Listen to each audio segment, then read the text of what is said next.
Moi, c'est Rani Tiako. J'ai eu un bac plus 3 en génie climatique. Et actuellement, je suis dans une PME depuis. Je suis assistante technique pour le moment. Moi, c'est Valentin. J'ai un bac plus 3 en thermique énergie spécialisé dans les économies d'énergie et environnement. J'ai 3 ans d'expérience dans les énergies solaires, le thermique du bâtiment, les études. Présentement, je suis dans une petite structure test. Je passe la parole à Yvan. Oui, moi, c'est Yvan Iteme. Je suis ingénieur fluide du bâtiment avec 6 années d'expérience dans le domaine. J'ai commencé dans le camp douce, au groupe Arnaud. C'est là où j'ai rencontré Arnaud Brice. Après Arnaud, je suis allé à Veritas. Puis Veritas, j'ai travaillé avec une entreprise chinoise, China Communication Construction. Et aujourd'hui, je suis à Majid Construction en tant que superviseur des sous-traitants tels que Omnium et CGLEC. Donc, je fais dans les études bâtiment. Oui, Majid Construction. Je fais dans les études et aussi le BIM. Donc, le forum d'aujourd'hui va nous permettre de beaucoup travailler, de partager nos expériences et faire évoluer la filière. Donc, c'est un peu de mon CV. Comme je vous disais tantôt, Yvan, c'est le collaborateur direct avec qui je travaille. Ce n'est pas aujourd'hui que nous travaillons ensemble. Donc, nous travaillons depuis nos premiers débuts. À l'époque, quand je travaillais à Arnaud, lui, il était à Veritas, je pense. Yvan, si je ne me trompe pas. Non, c'est ça. Ok, et parfois, on se rend compte que sur le terrain, celui qui est à l'école, généralement, était moins coté que celui-là qui a eu à travailler sur le terrain, toute sa vie, par exemple. Et du coup, c'est le moment pour nous de pouvoir savoir comment s'affirmer sur le terrain en utilisant les informations ou bien les connaissances que nous avons acquises lors de nos études secondaires et supérieures. Donc, c'est le moment pour nous de vous présenter cela. Qu'est-ce qu'on attend d'un étudiant ou bien d'un agent de maîtrise sur le terrain? Qu'est-ce qu'on attend d'un ingénieur des travaux sur le terrain? C'est la question qu'on doit répondre aujourd'hui. Donc, moi, en tant qu'ingénieur des travaux, voilà exactement, je vais vous présenter exactement ce qu'on attend d'un ingénieur de travaux sur le terrain et ce qu'on attend exactement d'un agent de maîtrise, de quelqu'un qui a le bac sur le terrain. Donc, je ne sais pas si je dois directement shooter sur le BET proprement dit, mais je vais quand même vous présenter à quoi ressemble, parce que c'est bien de commencer par le basique, à quoi ressemble l'interface d'un programme de génie énergie du BET. Je dis bien l'interface du programme génie énergie du BET. Donc, ici, par exemple, nous avons un espace comme celui-ci. Je ne sais pas si tout le monde voit cela.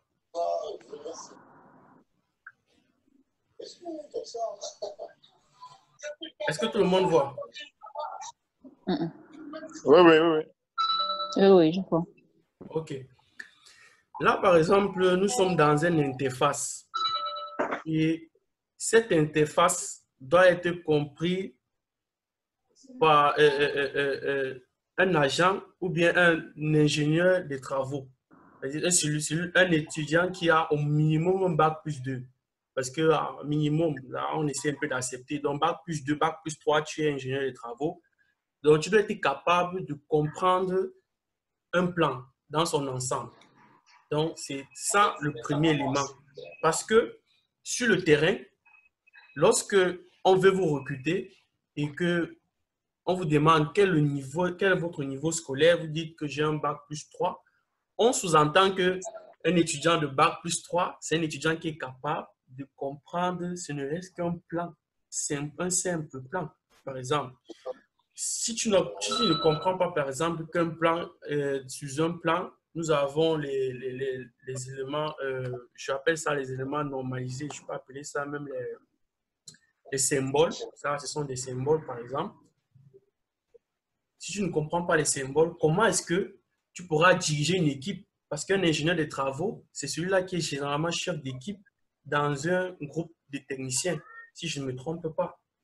Et pour être chef d'équipe, tu dois avoir la capacité de rendre compte ou bien de faire ce qu'on appelle une feuille de route. Yvan, tu peux activer ton micro, s'il te plaît? OK. Oui, je suis là, je suis là. Okay. Je t'écoute, c'est effectivement ça. Effectivement, il faut avoir ce qu'on appelle une feuille de route. Qu'est-ce qu'une feuille de route? Une feuille de route, c'est l'ensemble des ordres que un ingénieur de travaux définit pour un travail soit hebdomadaire ou soit journalier. Ça veut dire, par exemple, je prends un exemple simple comme ce projet. Ce projet-ci, il a été travaillé en collaboration avec Yvan, je pense, si je ne me trompe pas. Si nous avons un projet pareil, là, c'est une unité VRV qui doit alimenter les locaux de... Oui, ça, c'est le stade Fandena. Le stade Fandena, effectivement. Ça, c'est pour une unité VRV qu'on doit alimenter les locaux, par exemple. Là, il faut être capable de savoir exactement ce que c'est. Si tu ne comprends pas ce que c'est, comment est-ce que tu vas pouvoir déposer tes dossiers et passer un entretien dans une entreprise qui a besoin d'un ingénieur de travaux?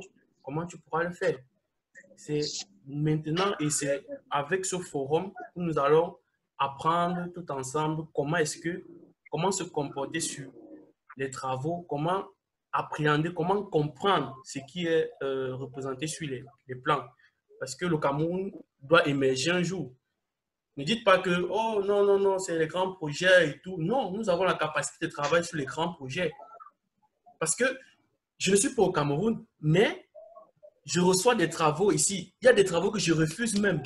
On m'envoie, je dis, je ne peux pas travailler, parce que je me trouve bloqué. Yvan, toi, tu peux même mentionner ta confirmation dessus. Parce que les travaux, ça tombe de partout. Tous les jours, on m'envoie fais ceci, fais ça. Je dis non, je n'ai pas le temps. Et si parmi nous, il y avait des personnes qui maîtrisaient le travail, si par exemple, un travail arrive chez moi, je dis OK, j'ai 1, 2, 3 personnes qui maîtrisent le travail. Je dis OK, Christian, voilà un travail que je t'envoie. Guillaume, voilà un truc que je t'envoie. Reine, tu peux me faire le quantitatif, tu peux faire le devis, tu peux me faire ci, tu peux me faire le dimensionnement, tu peux me faire le QHE. Il y a autant de choses qu'il faut faire lorsqu'on est ingénieur des travaux. Beaucoup de choses. Ce n'est pas aller sur le terrain et installer la clim. Non. Ça, c'est pour les agents de maîtrise. C'est ça pour les gens qui ont le CAP. Ou bien les gens qui ont fait ce qu'on appelle formation emploi. Je te coupe pas, s'il te plaît. OK. Je voulais savoir, quand on voit des travaux à faire, le travail consiste à faire quoi? Parce que là, on est en train de parler de lire la lecture d'un plan. Mais je pense que le plus souvent, au fait, ce que je constate ou ce qui bloque un peu plus nos frères, c'est déjà a priori, c'est le dessin. La lecture, c'est autre chose. La lecture, c'est une autre phase. Mais c'est le dessin. C'est dessiner. Mais déjà, quand on a déjà un dessin, je pense que même, hormis repérer les symboles, il y a une légende sur toute carte. Oui, regarde, je veux partir seulement sur un élément très simple. Oui. Peux-tu dessiner quelque chose que tu ne comprends pas déjà? Dessiner quelque chose que je comprends pas. Ah, c'est ça aussi. En fait, c'est n'importe qui a son... Ça veut dire que avant d'arriver quelque part. Oui, avant d'arriver au BET, avant d'arriver jusqu'au BET et de s'asseoir faire un projet, il faut d'abord comprendre ce que c'est faire un projet. Claire. C'est la base. Ça veut dire, le dessin, généralement, c'est la dernière étape. Hein. C'est la dernière étape. Après le dessin, c'est la réalisation. Yvan, je ne me trompe pas, j'espère. Après le dessin, parce que derrière le dessin que tu vois, il y a ce qu'on appelle le dossier d'appel d'offres. Après le dossier d'appel d'offres, je connais. Après le dossier d'appel d'offres, on a ce qu'on appelle l'étude proprement dit. Parce que on confronte le dossier d'appel d'offres avec l'étude. Et après l'étude, on fait ce qu'on appelle la faisabilité ou bien le plan de conception, le premier plan de conception, le plan de conception A1. Et après le plan de conception A1, on fait les révisions avant de faire le quantitatif. Parce que il faudrait qu'on approuve d'abord de manière globale le plan pour pouvoir maintenant sortir le quantitatif. Si, lors du temps de dire tantôt, voilà, j'étais sur le niveau de la faisabilité ou bien sur la forme globale du plan. Je prends l'exemple. Je vais vous prendre un plan très simple. Je travaille sur un plan hier. Il est où ce plan? Je vais l'ouvrir ce plan. Je pense que c'est ce plan ici. Je tente de parler sur la faisabilité. Ça veut dire, lorsque vous avez, par exemple, fait le plan dans son ensemble, le client ou bien l'expertise que le client sous-traite vérifie, par exemple, si le plan concorde exactement avec son besoin. Ça veut dire avec le dossier d'appel d'offres. Si ça correspond, ou bien si lors des réunions, parce que derrière un plan comme ça, vous avez des dizaines de réunions que vous allez faire pour défendre chaque élément, chaque partie du plan. Si l'entreprise ou bien l'entreprise chez qui vous prestez accepte ou bien valide le plan, là, vous pouvez faire le quantitatif, l'estimatif et tout ce qui parle autour du projet. Donc, si vous avez... Yvan, si tu as une observation, tu peux rapporter parce que je pense que tu es l'une des personnes les mieux placées aussi pour pouvoir donner encore plus et expliquer. Oui, effectivement, comme tu l'as dit, monsieur, tout projet d'étude commence d'abord par la conception. Et pour concevoir, il faut d'abord que celui qui est à la base de la conception puisse comprendre ce qu'il est en train de faire. Comprendre ce qu'il est en train de faire, ça veut dire qu'il est d'abord des bases de techniciens qui comprennent le système, qui sait où il va, afin de passer maintenant à la réalisation des plans comme vous le voyez à l'écran. Quand on passe maintenant à la réalisation des plans, chaque projet a plusieurs étapes. Il y a les phases sommaires, les POO, on passe au DAO, le DCE, qui est un document qui permet de suivre les travaux. Là, c'est pour les grands chantiers qui ont des maîtrises d'œuvre. Avant, on passe maintenant au PEX, qui est le projet d'exécution vraiment dit, dans lequel toute l'entreprise qui gagne le marché devra faire un quantitatif réel pour pouvoir réaliser ses travaux. Comparément au DXCE, qui est le dossier qui a été fourni lors du passage du marché. Maintenant, en tant qu'ingénieur de travaux, quel est notre travail? Ça dépend de quel côté on se trouve. Parce qu'un ingénieur de travaux peut être embauché comme chef d'équipe, M. Arnaud vous l'a dit, comme ingénieur d'études assistant. Pour dire vrai, la concession est réservée au Bac+5 dans certains projets. Mais un ingénieur de travaux peut concevoir en fonction du nombre d'années d'expérience qu'il a dans le domaine. Maintenant, quand on passe à l'étude proprement dit, ayant déjà les bases techniques qui vous permettent de faire la conception, il faudra maintenant développer les capacités pour pouvoir réaliser les plans, comme vous le voyez là. Et aujourd'hui, on a plusieurs, avec l'évolution et la taille des projets qui ne font qu'évoluer, la taille des bâtiments, je vous apprends rien sur les projets qui sont réalisés à l'extérieur.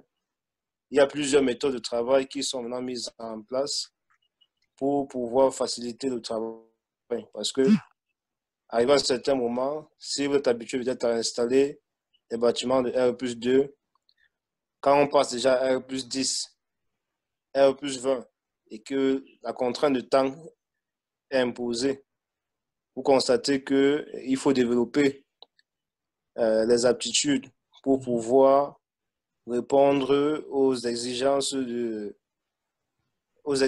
sur le terrain et respecter les délais qui vous sont alloués. Par exemple, par exemple, sur les projets, par exemple, comme ceci. Ça, c'est un projet d'un R+25 étages sur lequel j'ai eu à travailler. Et figurez-vous, les gars, il n'y a pas de magie. C'est un projet d'ici, exactement d'ici. Comme vous pouvez le constater, c'est écrit en turc, presque partout. C'est écrit en turc. Tout est écrit en turc là. Ici, je pense que ça, c'est un projet R+25. Je ne sais pas, je regarde un peu. Oui, c'est ça. C'est un R+25. Voici l'étage. Voici l'étage. Ça, c'est l'étage. Le 26e étage. Donc, Yvan, tu peux continuer. Je voulais juste te présenter le genre de grand projet sur lequel tu tentes de... Voilà. Et quand vous voyez un projet comme ça, vous devez fournir les plans, fournir le quantitatif et répondre aux observations de la maîtrise d'œuvre constamment. En tant qu'ingénieur de travaux, vous voyez que si vous n'avez pas d'aptitude, si vous n'avez pas été formé à la base pour répondre à tout ça, vous serez planté. C'est pour ça que j'ai encouragé l'initiative de M. Arnaud, qui t'a formé parce qu'arrivé à certains moments dans le domaine, il y a certains projets où nous, on ne peut plus gérer. Et quand on regarde dans l'environnement, on voit qu'il n'y a pas de gars formés, il n'y a pas de gars capables de répondre techniquement aux exigences. Et ça crée un gros problème. Parce que s'il faille qu'à tout moment, que sont en train de gérer et les petits projets et les gros projets en même temps, vous voyez qu'on n'a pas assez de temps. On n'a pas d'équipe parce que, qui dit bien, plus on a des collègues, si on peut appeler comme ça, formés dans notre domaine, qui répondent techniquement équivalemment à ce que nous, on peut produire, ça nous allège la tâche et ça fait en sorte que nous, même si on gagne un projet, on sait que avec tel ou tel nombre de personnes, on peut travailler. Donc, c'est pour ça que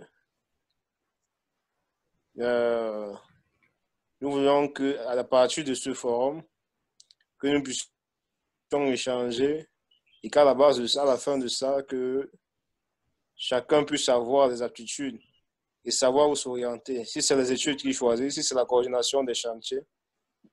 Parce que comme il vous l'a dit, moi j'ai commencé comme technicien d'avoir la base. Ça veut dire j'ai installé les climatiseurs, les systèmes VRV, la gestion technique centralisée du bâtiment, tout ça. Après cela, je suis passé à l'étude. J'ai commencé en tant qu'assistant, évolué en tant que projeteur. Projeteur, c'est effectivement ce qu'on fait là. Et vous constatez que si à la base, je n'avais pas les problèmes, les notions techniques, ce que devant le plan, je devais être vraiment planté. Parce que quand vous tombez sur la projection, c'est tout ce que vous avez emmagasiné. Comme par exemple, si je suis en train de passer un réseau de liaison frigorifique dans une circulation et que je constate que je dois traverser une porte, si je n'ai pas encore vu ça techniquement sur le terrain et que les forums comme ça n'existent pas pour échanger, arrivé à un certain moment, vous ne saurez même pas ce que c'est qu'une porte, comment faire pour traverser une porte, quels sont les différents types de procédés qu'on peut utiliser, si c'est un réseau de gain, tout ça, tout ça. Donc, ça, ce sont les techniques. Donc, nous vous disons vraiment, vous êtes sur le bon site et vous allez gagner beaucoup en apprenant. C'est vrai que nous aussi, on apprend toujours, mais c'est bien de partager, c'est bien de savoir qu'on a telle ou telle personne sur qui on peut compter quand on a tel type de projet. Comme ça, je vais vous repasser la parole, M. Arnaud. Ok. Vraiment, je pense qu'il a vraiment tout dit. Et beaucoup parmi vous ont été mes camarades de classe, de longue date même. Donc, à l'instar de Guillaume, de Ngaï, je crois de l'ami de Valentin avec qui ils sont sur le terrain. Nous avons été, oui, nous avons fréquenté ensemble. Oui, Tchonien, ouais. Nous avons fréquenté ensemble et généralement. À l'instar de Van aussi. Tu dis? Oui, oui, Rennes aussi, Rennes aussi.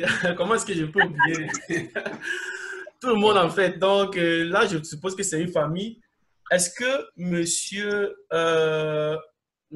Fabien est parmi nous? Je veux savoir juste. Et monsieur Fabien, chef d'entreprise, est-ce que vous pouvez vous présenter? Présentez-vous, présentez votre entreprise, ce que vous faites et tout. On va voir. Allô? Oui, on vous écoute, on vous écoute. Nous vous écoutons. Ok, déjà, bonsoir à tout le monde. Déjà, merci pour le meeting. Je me suis là pour le retard. J'ai eu un souci de couper l'électricité dans ma zone. Bon, moi, c'est M. Fabien Gacha. Je suis un opérateur dans le secteur de la climatisation, et ventilation et électricité. Pour moi, c'est un plaisir pour moi de pouvoir prendre part à ce genre de travaux sur la lettre des experts comme Arnaud Yale et Yvan, et M. Yvan. Pour moi, c'est très génial. Et comme je suis venu un peu en retard, je n'ai pas le fil de ce qui a été dit. Donc, je vais progressivement prendre le fil du meeting. Et puis, s'il faut intervenir après, peut-être je reviendrai. Ok. Allô, Arnaud? Ok. On n'a pas le message de M. Gatsa. Ah, merci bien, merci bien. Ok, Monsieur Gatsa, lui, c'est un chef d'entreprise. Hein. Et je veux vous signaler, je veux vous mentionner que c'est l'un des premiers étudiants. En fait, quand je dis étudiant, c'est chez nous, c'est travail avec nous, genre, avec qui l'entreprise ou le chef d'entreprise avec qui on a parlé de notre type de travaux, nos formations et tout. Il a vraiment été intéressé. Lui, il a dit, mais c'est une occasion que je puisse travailler avec des jeunes Camerounais comme moi et pourquoi pas? Pourquoi pas essayer quand même? Il a essayé et tout se passe vraiment, vraiment bien parce que on travaille, vu l'affaire de Corona, généralement, il vient souvent sur Yaoundé ou bien M. Yvan va sur Douala pour travailler avec lui. Bon, vu Corona, on a opté plutôt pour le télétravail ou bien pour la téléformation. Comme vous pouvez le constater, c'est très simple, la téléformation ainsi. Donc, lui, suit sa formation et vraiment, je ne sais pas, il pourra peut-être vous dire son expérience dans la formation que nous avons proposée. Monsieur Fabien, vous pouvez dire. Ok, merci Monsieur Arnaud. Vraiment, c'est une... Bon, il faut déjà comprendre que l'enthousiasme que j'ai manifesté à vouloir travailler avec Monsieur Arnaud et Yvan, c'était d'abord la perfection. Hein. C'est quand on se lance dans une activité, il faut déjà viser le meilleur, chercher à avoir le meilleur. Donc, c'est ça qui m'a animé. Et maintenant, il faut aussi dire maintenant que vraiment, je ne peux que réussir parce que j'ai devant moi deux ingénieurs camerounais vraiment super. Moi, je ne sais même pas encore comment je fais pour arriver au niveau où je suis. Mais je peux vous dire que... Allô? Oui, on t'écoute, on t'écoute. Oui, j'ai pu vous dire que la tête de mes formateurs en tant que monsieur Yvan et Arnaud sont très grands et puis vraiment, les leçons sont très appréciables pour moi. De ne pas hésiter parce que c'est très enrichissant et puis quand il y a un peu de motivation, vraiment, c'est une très belle aventure. Ok, est-ce que, généralement, est-ce que tu es sur ton ordinateur, n'est-ce pas? Oui, oui. Est-ce que tu peux nous partager, je ne sais pas si tu as peut-être quelque chose à nous montrer, est-ce que tu as quelque chose peut-être que tu pourrais nous montrer, bien l'évolution des travaux, par exemple, que tu as eu à faire, ou bien de comment est-ce ce que tu as eu à faire jusqu'à aujourd'hui, par exemple, à travers la formation qu'on a eu à faire. Tu me dis que voilà, je ne sais pas si tu peux le montrer. Là, vous voyez mon écran? Oui, ça arrive. Oui, on voit l'écran, Fabien. D'accord, bonsoir Yvan. Bonsoir, monsieur Fabien. Ouais. Bon, je voudrais d'abord, bon, le premier projet sur lequel j'ai travaillé avec Yvan, qui est mon formateur direct ici au Cameroun, c'est que lui et moi, déjà, il faut y aller signaler qu'au départ, je n'ai pas un pro dans la construction DAOL, le dessin et tout et tout. Donc, en première étape, d'abord, ce qu'on a fait, c'est qu'il m'a initié, c'est que c'est déjà de pouvoir déjà construire déjà des dessins architecturaux, c'est-à-dire que représenter les les structures comme vous le voyez là, les structures de masse comme vous le voyez là, sur, je sais pas, structure de masse, les murs et consorts. Donc, c'est d'abord ça qui a fait l'objet de première outil de travail. Bon, moi, je pense qu'il a apprécié bien le travail que j'ai fait. Oui. Et disais que le premier outil était déjà de faire, c'est de faire déjà le plan architectural du bâtiment. Donc, je disais que le type de mon travail avec Yvon, c'était déjà de pouvoir mettre sur pied un système de ventilation redondante dans les bâtiments. Bon, il était convenu avec M. Yvan que déjà la première phase, c'était déjà d'être déjà capable de pouvoir sortir des plans architecturaux, parce que ce sont les plans architecturaux qu'on essaie de définir. Donc, et pour cela, il faut déjà s'implémenter des premières, les bases en ce qui concerne les dessins architecturaux. Et nous avons donc travaillé sur AutoCAD.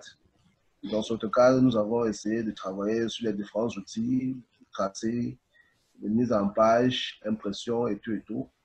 Et je pense que jusqu'à là, je m'en sors très bien. Bon, après ça, nous sommes passés maintenant dans la mise en place du réseau, d'un réseau de comme vous voyez, on a essayé de voir sur les plans que j'ai partagés, sur l'image que j'ai partagée là. Donc c'est un peu ça. Et puis, maintenant, il était question qu'on va essayer sur le dimensionnement, pourquoi tel gain, pourquoi tel système, pourquoi et ainsi de suite. Quelle bouche correspond à tel système. Bon, après, c'est ça sur lequel on veut travailler. Mais moi, en tant qu'étudiant, je pense que je n'ai pas tous les éléments pour pouvoir mieux expliquer le truc à d'autres. Mais je vous dirais que c'est très intéressant. Et je pense que le meilleur sera à venir. Parce que c'est. Et comme Arnaud le disait, vraiment, l'initiative qu'il a prise est très louable. Parce que voir des Camerounais comme ça qui veulent tirer la main des autres Camerounais et pour qu'ensemble on puisse exceller. Et vraiment, qu'on évite toujours de prendre des expatriés pour venir faire les réalisations, alors qu'il y a nous avons la compétence. La compétence pour pouvoir le faire. Donc c'est un peu ça. Bon, monsieur Arnaud, je pense que j'ai fait le tour aussi, sauf si j'ai oublié quelque chose. On suppose qu'à la fin du mois, il serait capable de gérer tout cela de A à Z avec les petits travaux, les forums, les téléconférences qu'on va organiser de temps en autre. Donc, Arnaud, je ne te coupe pas. Hein. Bon, comme je te disais, bon, l'initiative pour la vidéoconférence est très bonne par rapport à ce qu'on vit maintenant au Cameroun et à tout ce qu'on peut en tirer derrière tout cela. Par exemple, moi, j'ai une formation. C'est vrai, on a fait cours ensemble et tout ça.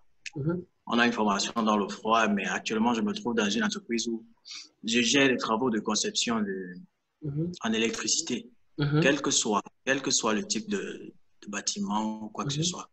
On a de très grands projets avec Valentin et les autres, quoi. Donc, on fait d'un peu tout. Climatisation, plomberie, même énergie renouvelable. Donc, je suis à la base ingénieur de travaux en énergie renouvelable. Donc, mais je me retrouve à concevoir les plans d'électricité sur AutoCAD. Bon, c'est vrai, je ne suis pas sur ma machine, mais je peux retourner la caméra pour que vous voyez un peu. Ok, attends, je clique sur le partage d'écran, comme ça on voit ici. Bon, je retourne la caméra, c'est tout. Ok, ouais. Par exemple, voici un plan.